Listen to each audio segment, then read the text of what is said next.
ایک عربی ظالم نے قرآن پاک سر پہ رکھ کر اللہ کی قسم کھائی ہے کہ فاتحہ کے بغیر نماز نہیں ہوتی۔ قسم کی بھی ضرورت نہیں، ہمارا بھی ایمان ہے کہ فاتحہ کے بغیر نماز نہیں ہوتی، قسم کی کیا ضرورت ہے بھائی؟ یہ تو حدیث رسول اللہ ہے، لا صلاۃ الا بفاتحۃ الکتاب، کہ کوئی نماز نہیں جب تک کہ فاتحہ نہ پڑھی جائے۔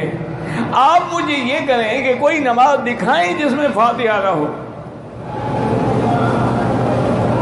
مثلا میں نے نہ پڑھی لیکن امام نے تو پڑھی نا، فاتحہ تو آ گئی نا نماز میں، تو نماز تو بغیر فاتحہ کے نہیں ہے نا۔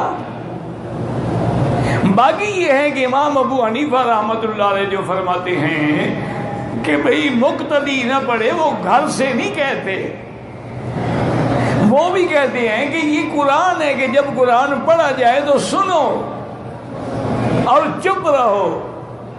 اور یہی حدیث صحیح ہے، ابی موسیٰ اشعری رضی اللہ عنہ راوی ہیں، مسلم شریف کی حدیث ہے کہ اذا قرأ فانصتوا، جب امام پڑھے تو تم چپ رہو۔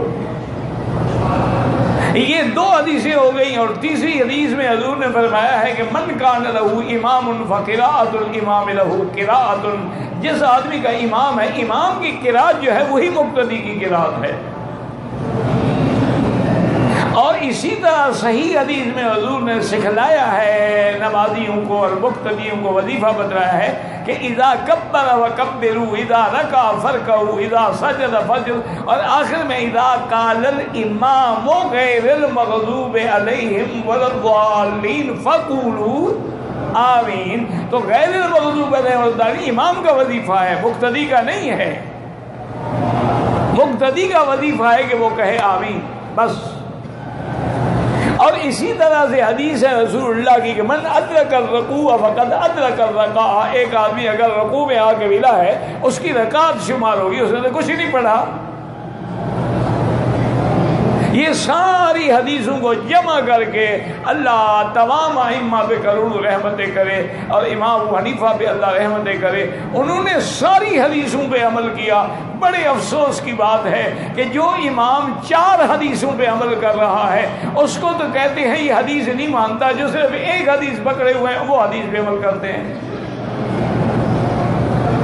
امام صاحب نے کہا کہ لا صلاۃ الا بفاتحۃ الکتاب، یہ ہے کہ جب تم اکیلے ہو یا امام ہو، اگر مقتدی ہو اذا قرأ فانصتوا، چپ رہو، اور اگر مقتدی ہو تو امام کی قرأت۔ اب مثال کے طور پہ یوں سمجھیں، اللہ کرے آپ کو سمجھ آ جائے کہ اگر مثلا ظہر کی نماز میں یا عصر کی نماز میں قرأت سری ہوتی ہے، امام ایسا پڑھتا ہے، ہم تو نہیں سن رہے نا، اگر اس نے کوئی ایسی آیت پڑھ لی جس میں سجدہ ہے، تلاوت ہے، تو امام سجدہ کرے گا کہ نہیں کرے گا؟ کرے گا۔ ہم بھی کریں گے ہی نہیں کریں؟ جب ہم نے سنا ہی نہیں، پڑھا ہی نہیں، تو ہم کیوں کریں؟ معنی یہ ہے کہ اس کا پڑھنا ہمارا پڑھنا ہے۔ اچھا، اگر امام سے غلطی ہو جائے تو سجدہ صاف کرے گا کہ نہیں کرے گا؟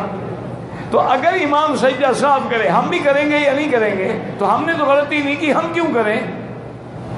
معلوم ہوا کہ اس کی غلطی بھی ہماری غلطی ہے۔ تو اس لیے بلا وجہ کسی پر نہ قرآن کی قسمیں کھایا کریں، اور تمام ائمہ الحمدللہ کبھی کسی پہ اعتراض نہیں کرتے۔ امام احمد بن حنبل رحمۃ اللہ علیہ فرماتے ہیں کہ جہری نمازوں میں مقتدی فاتحہ نہ پڑھے، صرف سری میں پڑھ لیا کرے۔ اور اسی طرح امام شافعی فرماتے ہیں کہ ہر نماز میں پڑھے۔ امام ابو حنیفہ فرماتے ہیں کہ نہیں، مقتدی ہے تو اس کا وظیفہ جو ہے وہ خاموشی ہے۔ تو تمام ائمہ برحق ہیں، اللہ ان کی قبروں پہ کروڑوں رحمتیں کرے۔ بلا وجہ نہ قسمیں کھایا کرو، نہ ایک دوسرے پر اعتراض کیا کرو۔